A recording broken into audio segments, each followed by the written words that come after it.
हमें पूरा विश्वास है कि आप बहुत बड़ा संघर्ष करते करते यहाँ पहुंचे हैं।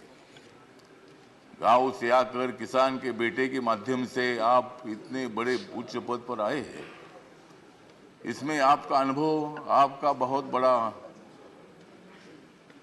संघर्ष है, बहुत बड़ा काम आपने किया है।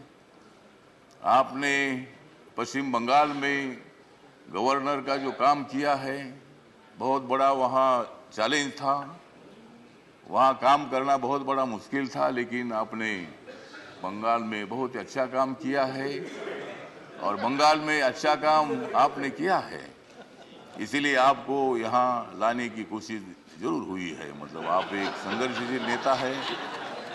मतलब वहाँ अगर आपका काम ठीक नहीं होता था तो शायद ये पद आपको मिलना बहुत बड़ा मुश्किल था, लेकिन आपने बहुत अच्छा काम किया है। ठीक बात है, बंगाल भी अपना ही है, सभी बंगाल के नेता भी अपने हैं, देश का एक वो राज्य है और कोई भी राज्य हो, यहाँ किसी पार्टी की सत्ता आती है जाती है, कोई मुख्यमंत्री होता है, कोई नहीं होता है। कभी हम भी मतलब 3 बार सांसद रहे लोकसभा में और मैं शिरडी में मैं हार गया, लेकिन मैं घर में बैठा नहीं, मैं घूमता रहा, मैं कांग्रेस पार्टी के साथ रहा। कांग्रेस पार्टी के मेरे सभी दोस्त हैं, समाजवादी पार्टी के मेरे दोस्त हैं, कम्युनिस्ट पार्टी के मेरे दोस्त हैं और अभी बीजेपी के मेरे दोस्त हैं। मैं सब बीजेपी के साथ मैं आया हूँ और भारतीय जनता पार्टी के साथ मैं इसलिए आया हूँ कि मुझे शिरडी में हारा गया, मुझे मंत्री ने बनाया, फिर मैं उधर क्या करूं। तो इसीलिए मुझे मतलब कांग्रेस पार्टी को छोड़ना पड़ा और मैं नरेंद्र मोदी जी के नेतृत्व में सबका साथ सबका विकास दिख रहा है, सारा प्रकाश, मतलब ये जो प्रकाश दिख रहा है, तो नरेंद्र मोदी जी के नेतृत्व में मैंने निर्णय ले लिया कि मैं बाबा साहब अम्बेडकर जी का अनुयायी हूँ।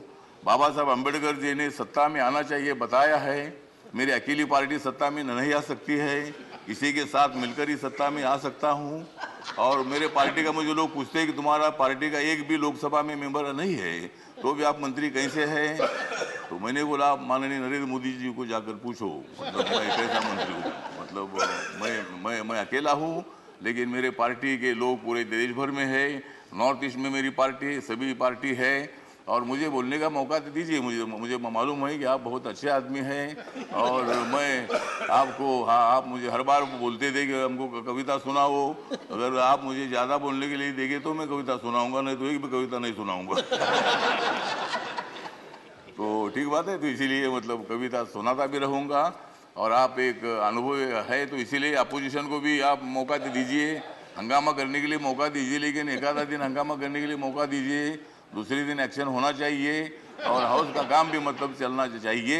इसीलिए आप एक सर्वोच्च हाउस के आप चेयरमैन बन गए हैं। इसीलिए मैं, मेरी जो आरपीआई है, रिपब्लिकन पार्टी है, गरीबों की पार्टी है, दलितों की पार्टी है, इस पार्टी की तरफ से मैं आपके साथ हूँ। मैं हमेशा आपको साथ देता रहूँगा और आप मुझे बोलने का मौका देते रहो। जय भीम, जय भारत।